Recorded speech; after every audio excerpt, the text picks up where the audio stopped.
Buenas tardes, mi nombre es Juliana Valentina Parra Rodríguez, soy estudiante de Ingeniería Industrial en la Universidad Nacional Abierta y a Distancia y hoy voy a realizar la fase 5 correspondiente a la presentación del diseño para el curso de Estática y Resistencia de Materiales, en donde básicamente realizaré un pequeño resumen de lo que se llevó a cabo a lo largo del curso. Entonces vamos a empezar con definir qué tipo de cercha fue la que nos correspondió. Existe el tipo de abanico, Pratt y Howe. Para este caso nos correspondió el tipo de cercha Howe, en donde cada elemento ya tiene su longitud y a cada nodo ya se le asignó la fuerza.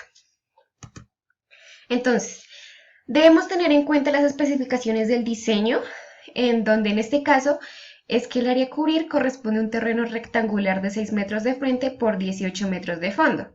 Las cerchas tendrán una separación de 3 metros entre sí. Las cerchas tendrán una pendiente de 30 grados y se construirán con perfil de acero estructural A36, ángulo de piernas iguales, L64 por 64 por 4.8. Ahora procedemos a hallar la longitud de la cuerda inferior, que es 6 metros.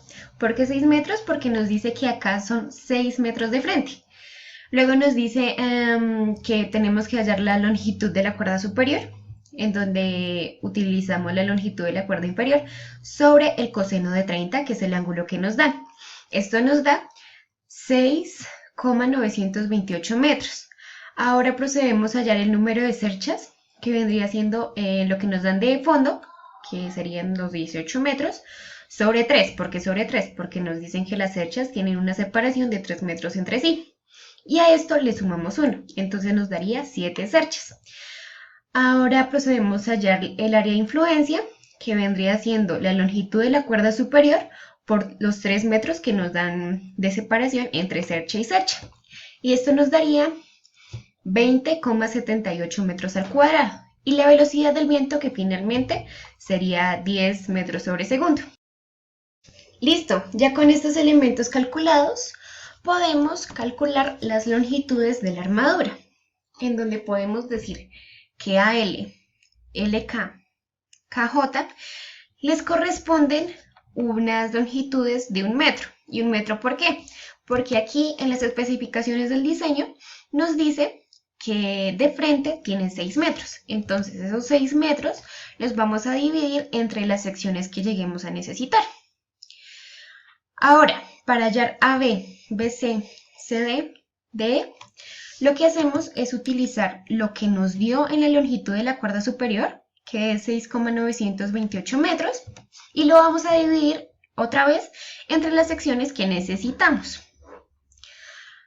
Y finalmente, ya para hallar el resto de longitudes, lo que vamos a hacer es que para hallar BL, BK, CK, vamos a sacar la tangente de 30 grados. Entonces, acá para hallar BL vamos a multiplicar 1 por tangente de 30 y eso nos da 0,57.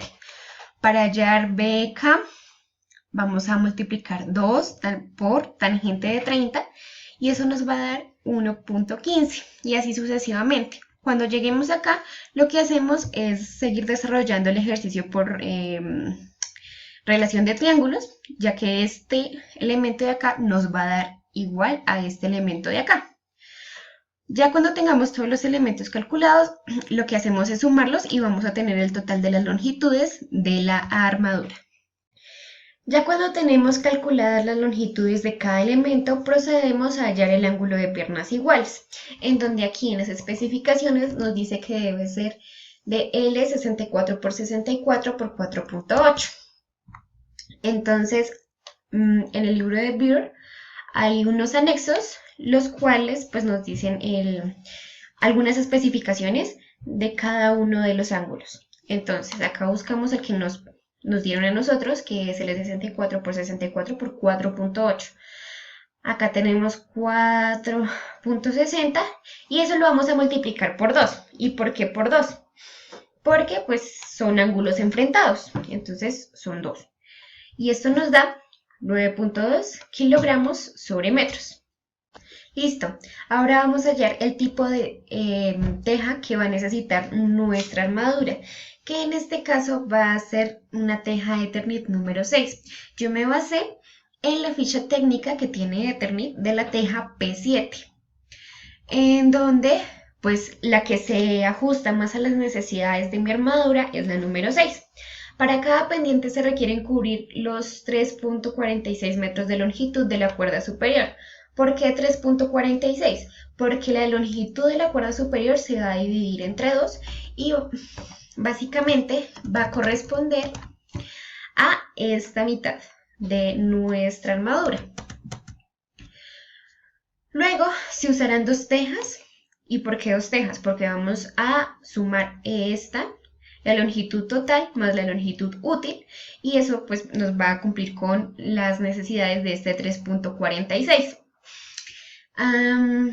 Para cubrir los 3 metros de ancho del área de influencia de la cercha se necesitan 3.43 tejas. ¿Por qué 3.43 tejas? Porque vamos a usar los 3 metros que hay de distancia entre cada cercha y lo vamos a dividir entre el ancho útil que nos dan para la teja, para un total de 13.72 tejas. ¿Por qué 13.72?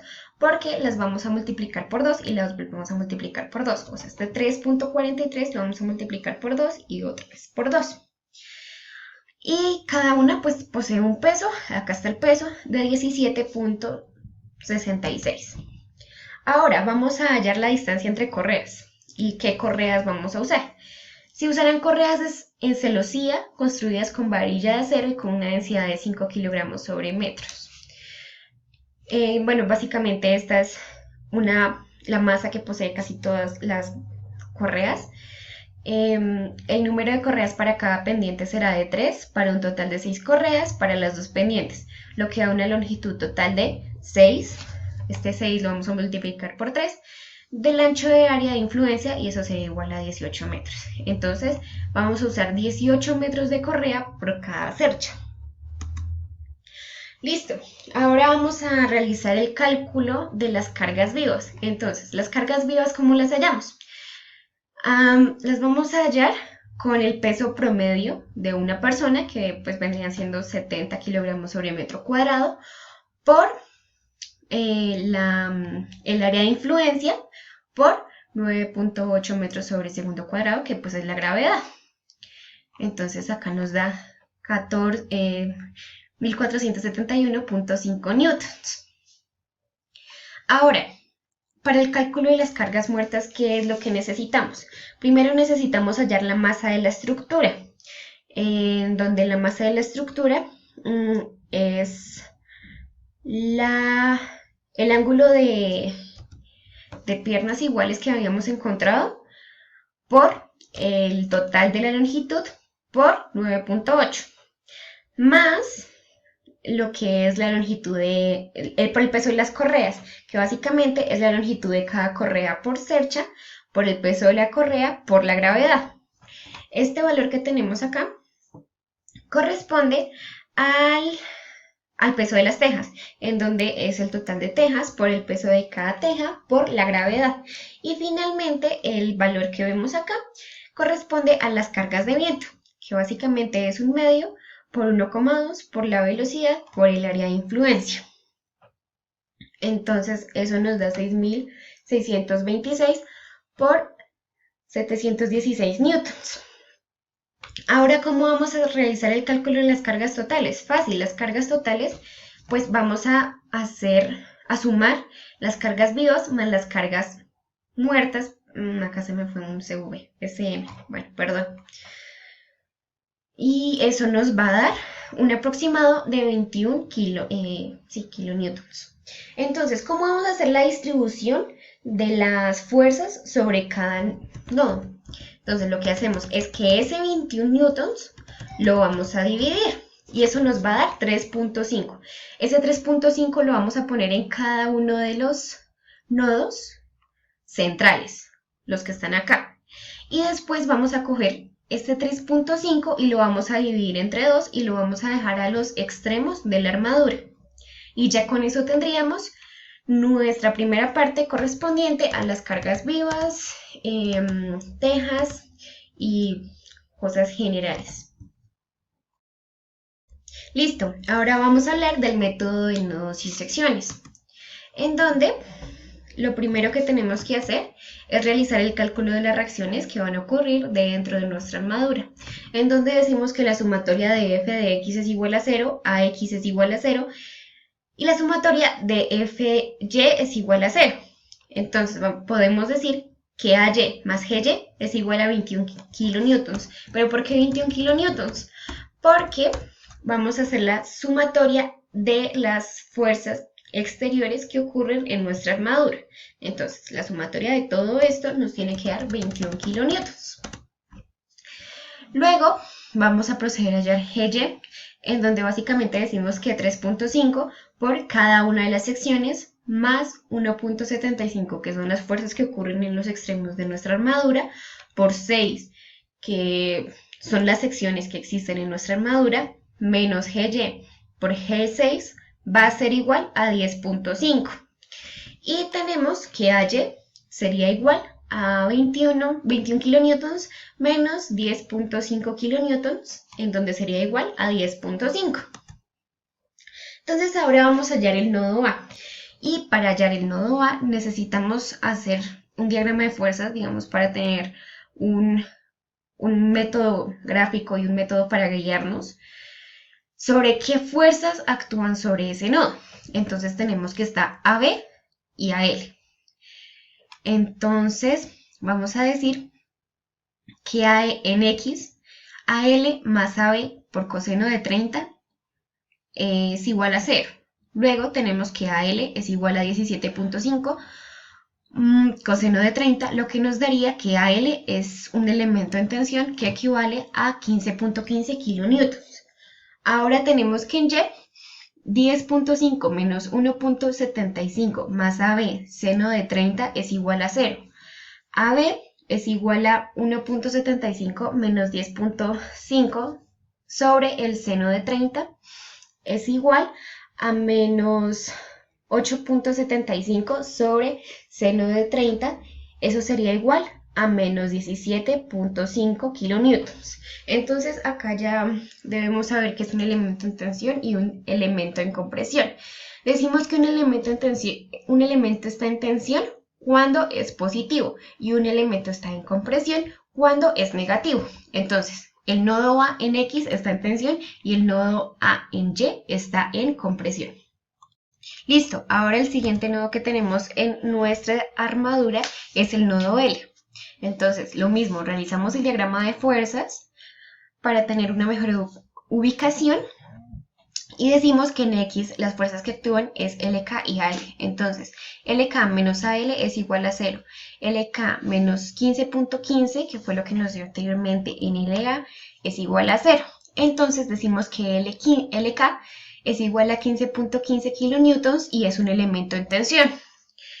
Y en Y decimos que LB es un elemento que es de amarre, porque nos dio 0.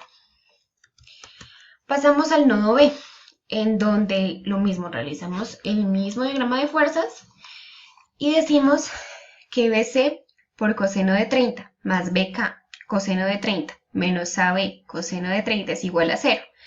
Y decimos que BC más BK es igual a AB, que vendría siendo menos 15.5 kilonewtons.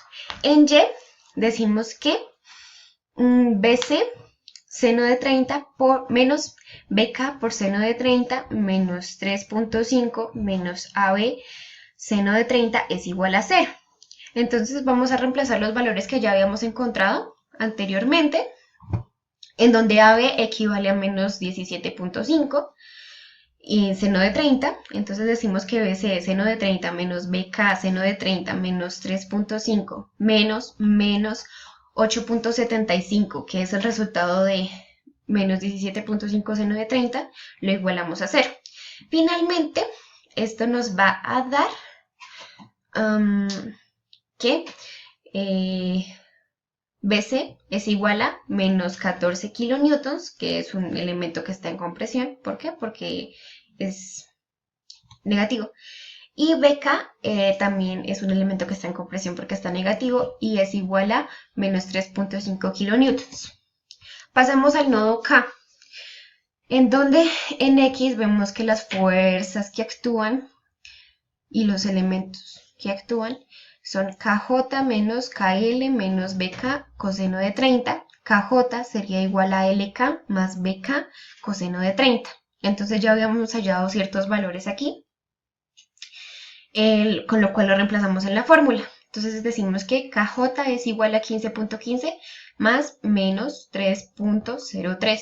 KJ sería igual a 12.12 kilonewtons y es un elemento en tensión. En Y decimos que Kc es igual a menos BK seno de 30.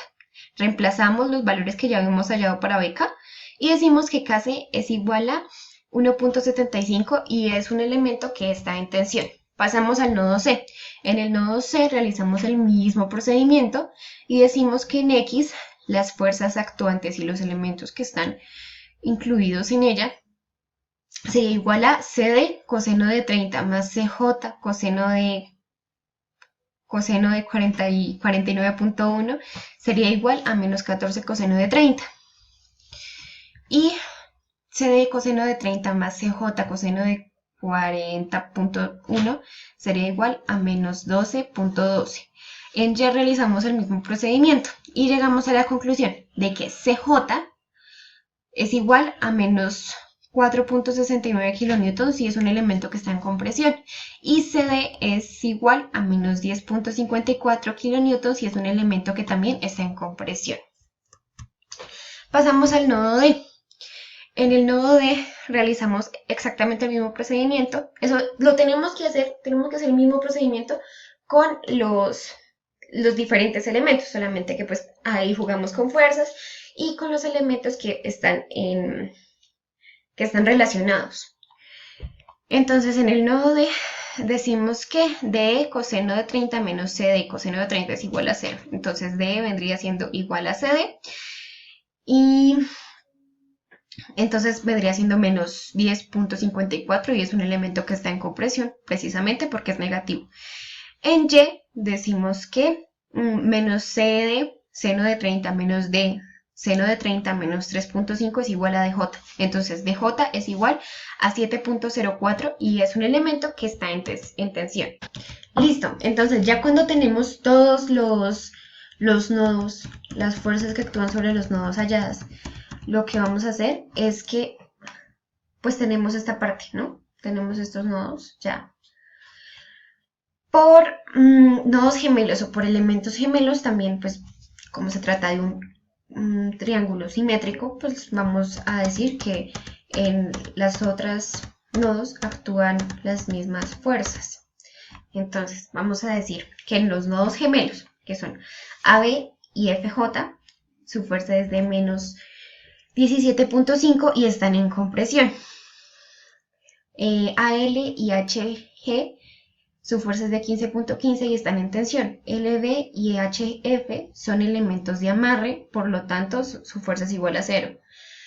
LK y HI, su fuerza es de 15.15 y están en tensión. BC y FE, su fuerza es de menos 14 kilonewtons y están en compresión. BK y FI, su fuerza es de menos 3.5 y están en compresión. KJ y JI, su fuerza es de 12.12 kilonewtons y están están en tensión, perdón. KC y EI, su fuerza es de 1.75 y están en tensión. CD y DE, su fuerza es de menos 18.54 y están en compresión. Y CJ y EJ, su fuerza es de menos 4.69 y están en compresión. Y bueno, finalmente tenemos uno que está solito, que vendría siendo DJ, cuya fuerza es de 7.04 y es un elemento que está en tensión. Ahora vamos a hallarlo por el método de las secciones. ¿Qué hacemos con el método de las secciones? Simplemente vamos a tomar una parte de la armadura, que pues yo elegí esta partecita, y vamos a hallar pues vamos a comprobar, vamos a realizar la comprobación. Entonces decimos que 1 metro, que es lo que equivale a esta partecita de acá, por 1.75, que es la fuerza que actúa acá, más 0.57 metros, que es la longitud del elemento, por LK, menos 1 metro por 10.5 kilonewtons, que equivale a Y es igual a 0. Entonces decimos que LK es igual a 10.5 kilonewtons menos la longitud del elemento por 1 metro, que es la longitud de aquí, sobre, perdón, acá era la fuerza, sobre la longitud del elemento. Eso nos va a dar que LK es igual a 15.15 y es un elemento que está en tensión. Entonces, vamos acá, buscamos LK y efectivamente nos dio 15.15. Esta es una forma de comprobación para pues saber si el método de los nodos y pues sí, nos salió bien. Listo, ahora vamos a hallar los esfuerzos normales y factores de seguridad. Entonces, vamos a decir que para hallar los esfuerzos normales, lo primero que tenemos que hacer es hallar el área del perfil, que en este caso pues va a ser la misma para todos los elementos. Entonces acá buscamos que pues nos decía que el área era de L64 por 64 por 4.8.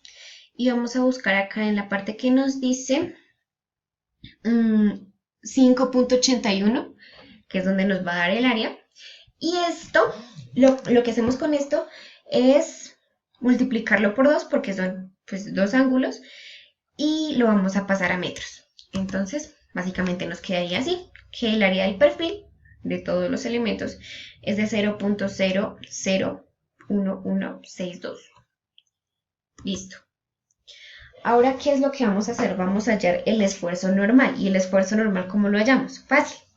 Multiplicamos la fuerza que habíamos hallado anteriormente por el área del perfil sobre 1000, porque lo vamos a pasar a megapascales. Entonces, esto nos da. Y pues acá obviamente nos va a dar que pues el elemento de amarre pues nos va a dar 0. Bueno, ahora, ¿qué vamos a hacer? Vamos a hallar ahora sí los factores de seguridad. ¿Y los factores de seguridad cómo se hallan? Necesitamos el valor de excedencia, que el valor de excedencia acá buscamos el acero estructural A36, que es el que nos están pidiendo, y vamos a donde nos dice que el valor de excedencia es de 250. Entonces, vamos a hacer una tablita y en la tablita pues acá ya tenemos el esfuerzo admisible. Esto es para elementos en tracción, solamente elementos en tracción y pues el elemento de amarre. Vamos a decir que el valor de excedencia es de 250 y el factor de seguridad, ¿cómo lo hallamos? Pues el valor de excedencia lo vamos a dividir entre el esfuerzo admisible y ahí ya tenemos el factor de seguridad para nuestros elementos que están en tensión o que están en amarre. Y simplemente vamos a decir que estos elementos están muy bien porque cuando el factor de seguridad es menor de 3, sí tenemos que realizar una conversión del elemento y tenemos que hacer que sea más seguro. Listo, ya cuando tenemos los elementos, el factor de seguridad en los elementos de tracción, vamos a hallar el factor de seguridad en los elementos de compresión. ¿Y eso cómo se hace? Pues lo vamos a realizar por columnas de Euler. Entonces, acá vamos nuevo a esta tabla y miramos el acero estructural A36, vamos al módulo de elasticidad que está dado en gigapascales y decimos que es de 200. Entonces, ya con esto hallamos los momentos de inercia. Con esto podemos decir que el momento de inercia en X es 0 y el momento de inercia en Y es igual a, buscamos acá en esta tabla nuevamente, y acá nos dice que es de 17.4. Entonces, nos devolvemos y realizamos pues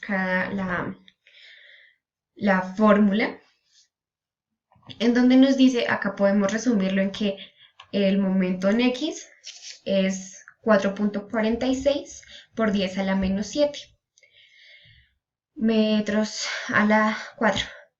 Y para Y podemos decir que es igual a 7.97 por 10 a la menos 7 metros a la 4. Así que harían los momentos de inercia. Luego, ¿qué hacemos con esos momentos de inercia? Vamos a elegir el menor, que en este caso el momento de inercia menor es X, es para X.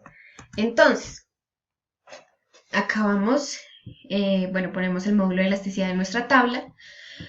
El momento de inercia menor, que vendría siendo 4.46 por 10 a la menos 3, a las menos 7, utilizamos la longitud del elemento y lo que vamos a hacer es que la carga crítica se halla con pi al cuadrado por el módulo de elasticidad por el momento de inercia menor sobre la longitud del elemento al cuadrado. Esa es la fórmula para hallar la carga crítica en kilonewtons. Y bueno, acá ya nos dio. Y luego lo que vamos a hacer es que con la carga crítica pues vamos a hallar el factor de seguridad, ya con esto ya es fácil. Entonces, lo que vamos a hacer es, con la carga crítica, la vamos a dividir entre la fuerza del elemento y eso lo vamos a multiplicar por menos 1. Y acá nos va a dar el factor de seguridad. Y bueno, esa fue un resumen, grosso modo, de lo que se realizó a lo largo del curso de estática y resistencia de materiales. Muchas gracias y hasta luego.